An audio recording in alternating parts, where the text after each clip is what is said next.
In a world where expectations shape our paths, it's easy to follow a road that isn't truly ours.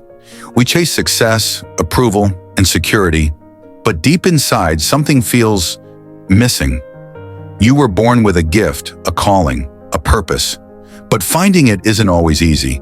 It takes courage, self-reflection, and sometimes a moment of realization that changes everything. This is the story of Jordan, a man who had everything he thought he wanted, only to realize he had been searching in the wrong places. The story of Jordan had spent his entire life following the plan. Graduate with honors, land a stable job, climb the corporate ladder. By 28, he had done it all. He was a rising star in a major consulting firm, making more money than he had ever imagined. His parents were proud. His friends admired him. On the surface, life was perfect. But at night, when the world quieted down, he felt a strange emptiness, a sense that he was just going through the motions. One evening, after another exhausting day at work, Jordan visited his parents for dinner. As he sat in the familiar warmth of their home, his father pulled out an old wooden box. Inside were faded photographs of Jordan as a child. His face lit up with joy as he painted, sketched, and built small sculptures from clay. "You used to love creating things," his father said, smiling at the memories. "You would spend hours lost in your own world, making art.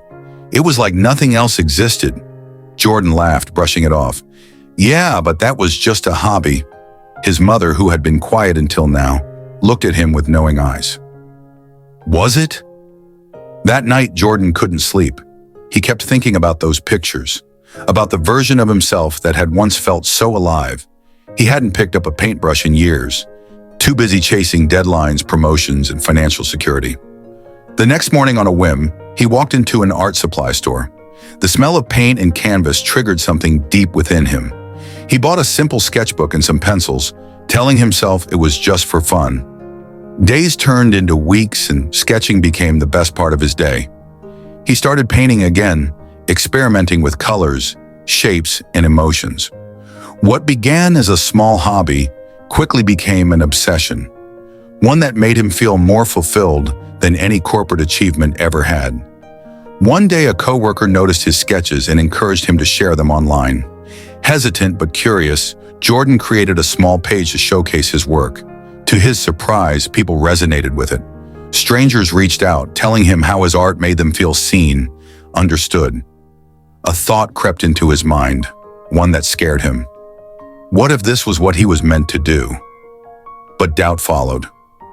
How could he leave a stable, respected career for something so uncertain? People would think he was throwing everything away. Then one evening, he received a message from a woman who had been struggling with depression. She told him that one of his paintings had spoken to her in a way nothing else had, that it had given her a sense of hope she hadn't felt in a long time. That was the moment Jordan knew. He wasn't just making art, he was making an impact. With fear and excitement, he made the hardest decision of his life. He quit his corporate job and pursued art full-time. It wasn't easy. There were struggles, moments of doubt, financial uncertainty, but for the first time, he woke up every morning knowing he was doing what he was meant to do. Years later, standing in a packed gallery, showcasing his work, Jordan looked around at the people moved by his creations. He realized something powerful. His purpose had always been there. He had just been too afraid to listen to it. Moral lesson: finding your purpose isn't about what makes the most money or what impresses others. It's about what makes you come alive. The thing you do, even if no one was watching. The thing that fills you with joy and meaning. Because when you step into your true calling, the world feels different. Not because it changed, but because you did.